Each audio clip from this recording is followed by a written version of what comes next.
बंद घराचे रहस्य भाग 1. गावाच्या शेवटच्या टोकाला एक जुनं घर होतं. अनेक वर्षापासून त्या घराला कुलूप होतं. गावातल्या लोकांचं म्हणणं होतं की सूर्यास्तानंतर त्या घरातून कोणाचा तरी रडण्याचा आवाज ऐकू येतो. एका रात्री सायली आपल्या आजीच्या घरी जात असताना अचानक तिच्या कानावर कुजबूज आली. सायली थांब. ती घाबरून मागे वळली. रस्ता रिकामा होता, पण त्या जुन्या घराच्या खिडकीतून एक मंद प्रकाश दिसत होता.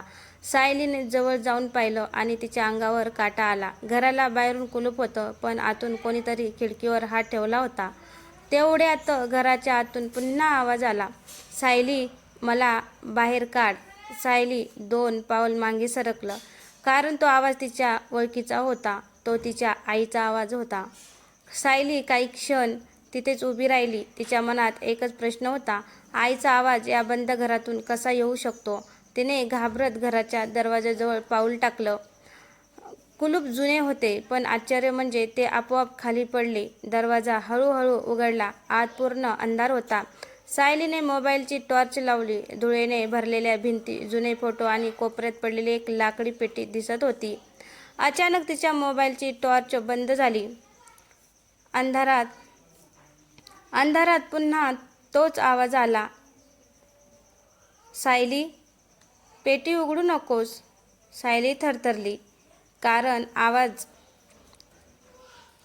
आवाज आता तिच्या आईचा नव्हता. तो आवाज तिच्याच आवाजासारखा होता. तेवढ्यात पेटीवर हलकासा आवाज आला, टक टक टक.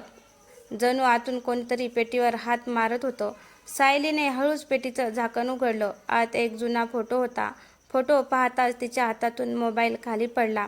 त्या फोटोमध्ये सायली स्वतः उभी होती, पण फोटोच्या खाली तारीख लिहिली होती, 12 ऑगस्ट 1998, आणि सायलीचा जन्म झाला होता 2008 मध्ये. तेवढ्या तिच्या मागून कोणीतरी कुजबुजलं, आता तुला सगळं आठवेल.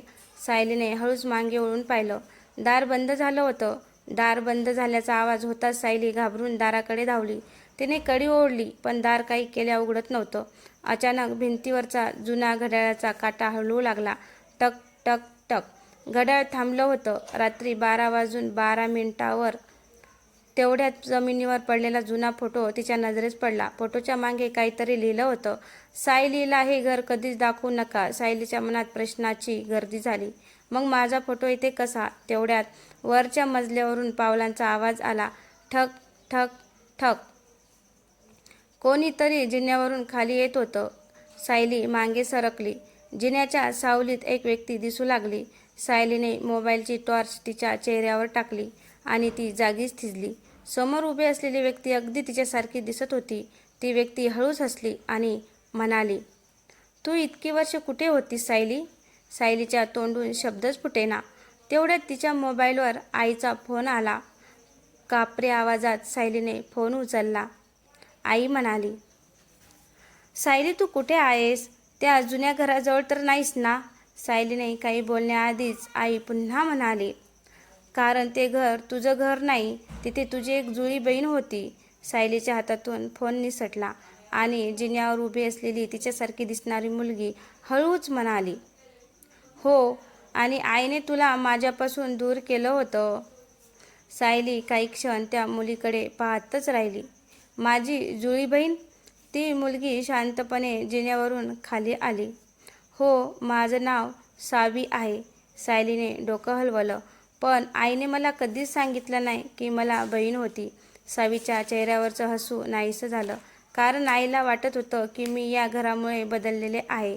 तेवढ्यात घराच्या मागच्या खोलीतून काहीतरी पडल्याचा मोठा आवाज झाला. दोघीही तिकडे वळल्या. सावीने एका जुन्या कपाटातून एक डायरी बाहेर काढली. ही बाबांची डायरी आहे, सत्य यात आहे. सायलीने डायरी उघडली. पहिल्याच पानावर लिहिलं होतं, जर कधी सायलीला हे घर सापडलं तर तिला सगळं सत्य सांगावं. पुढची काही पान फाटलेली होती. शेवटच्या पानावर मात्र एक वाक्य स्पष्ट दिसत होतं, त्या रात्री घरात आम्ही फक्त 4 जण नव्हतो. सायलीने घाबरून सावीला विचारलं, मग 5वा कोण होता? सावीने उत्तर दिलं नाही. ती फक्त घराच्या एका बंद खोलीकडे पाहत राहिली. अचानक त्या खोलीच्या दरवाजावरून आतून 3 ठोके आले. ठक ठक ठक. सावी कुजबुजली. तो अजूनही इथेच आहे? सायलीने विचारलं. कोण? सावीने हळूच दरवाजाकडे बोट केलं. आपला भाऊ. तर मित्रांनो, तुम्हाला ही न्यू भयकथा कशी वाटली कमेंटमध्ये नक्कीच सांगा आणि आवडल्यास चॅनलवर नवीन असाल चॅनलला सबस्क्राईब करा. धन्यवाद.